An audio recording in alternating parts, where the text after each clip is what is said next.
believe me, darling, the stars were made for falling, like melting obelisks as tall as another. As you know, there are Americans who are being evicted from their homes. They can't pay the rent. Many Americans are waiting in food lines for the first time in their lives. Can you look them in the eye, Madam Speaker, and explain why you don't want to accept the president's latest stimulus offer? It's now and never, or every endeavor awaits somnambulant directives to take the helm. What I say to you is, I don't know why you're always an apologist, and many of your colleagues apologists for the Republican position. Ro Khanna, that's nice.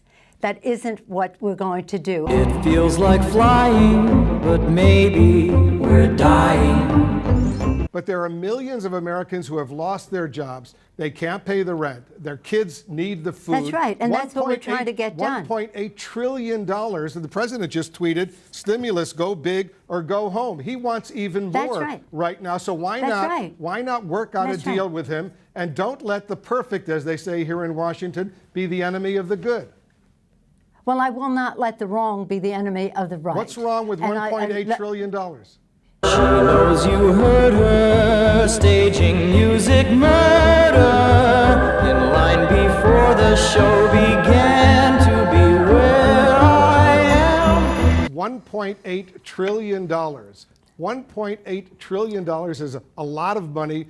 The American people need that money ASAP because they're suffering right now. And I'm not saying it's perfect, but I'm saying... And you don't care how it's spent. I care, of course, how it's spent. But what I don't understand is why not talk to the president personally, call him up and say, Mr. President, let's get a deal tomorrow. Look, let me say this. The president has sent Mr. Mnuchin to negotiate. That's what we've done with other presidents. This isn't unusual. To know we are and how the years arranged to show it's perfectly clear.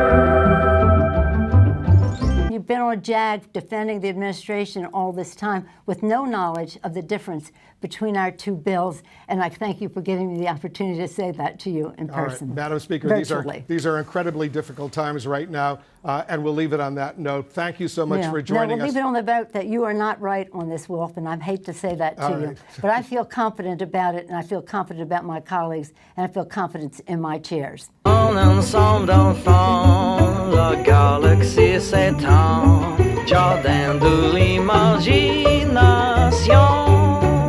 It's not about me, it's about millions of Americans who can't put food on the table, who can't pay the rent, and we represent them, and we represent them, getting and by we represent these them. long food lines that we're seeing. I know you are. We know them. I'm just saying. We represent them, and we know them. As we say, we know them. We represent them. Don't let the perfect be the enemy of the good, as they say here in Washington. It is nowhere near perfect. Madam Speaker. Always the case, but we're not even close to the good. All right, let's see what happens, because every day is critically, critically important.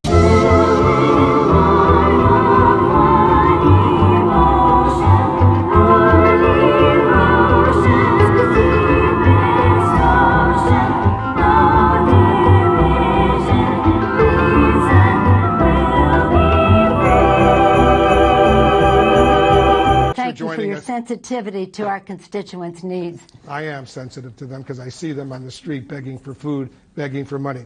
Madam Speaker, thank you so much. Have you fed them? We feed them. We feed them. We'll continue this conversation down the road for sure. Alone